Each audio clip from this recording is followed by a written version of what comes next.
So long before you've actually gone into actual revolution, there have been a series of occasions where the sort of the weakness of the character of Louis XVI has stopped a significant change being able to happen.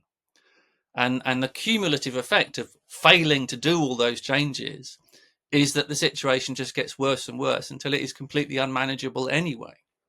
So a different king would definitely have had a different influence on that medium to long term outcome. You mentioned a couple of times that he was driven to sack this finance minister or the other one, and that he was in effect being held a hostage to other interests. So which were the forces that were actually holding the cards here, if it wasn't the King of France?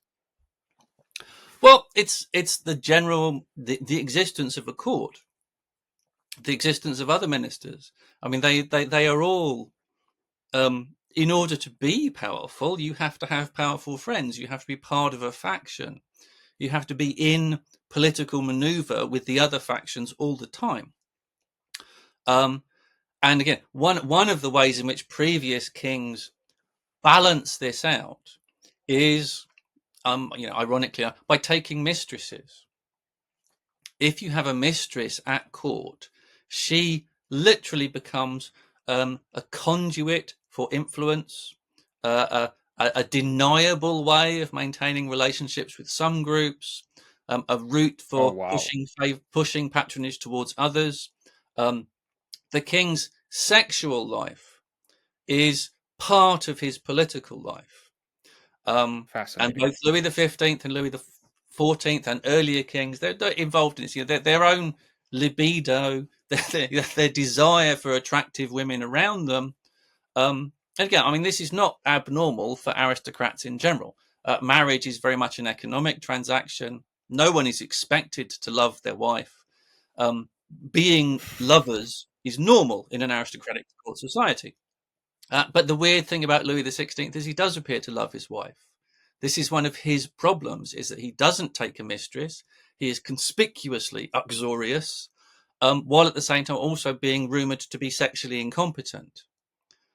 So at that very sort of fundamentally sort of personal level, um, he is seen as being a failure as a man, um, and thus as being generally weak and exploitable. And thus his own brothers push him around politically, feel they're entitled to argue with him, tell him what to do. Um, Marie Antoinette, as queen, by the later 1780s, is trying to support her husband by being more involved in political discussions and decision making and listening to different factions and trying to decide what to do. Um, but that in itself is seen by some as kind of debasing him, that she's able to be that important, that influential, when of course she's actually a foreigner. She is actually Austrian. And then there are a lot of people in the French court who are fundamentally hostile to Austrian power. They're their historical rivals. So for a whole series of reasons, Louis XVI over and over again is in this position where other people are able to think they can tell him what to do. And one of his problems, personality-wise, is I think one of his brothers at one point actually likens him to a cushion, that he bears the impression of the last person who sat on him. If you get to Oh my Louis God. What a last, diss. you are That the one. hurts. Yeah, you are the one that will have the influence. He'll listen to three people and do what the third person Memory says. foam. Yes, but that is the problem. He doesn't. He's not able to pull back from those kind of arguments and pursue his own consistent policy.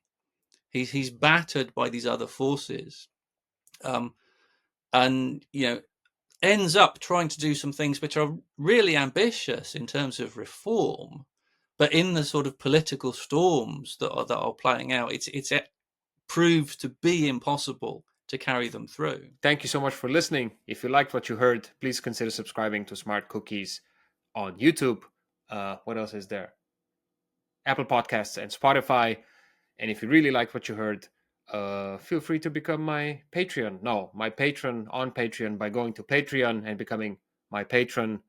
It's really easy. Just type Smart Cookies Podcast in there. You should be able to find me.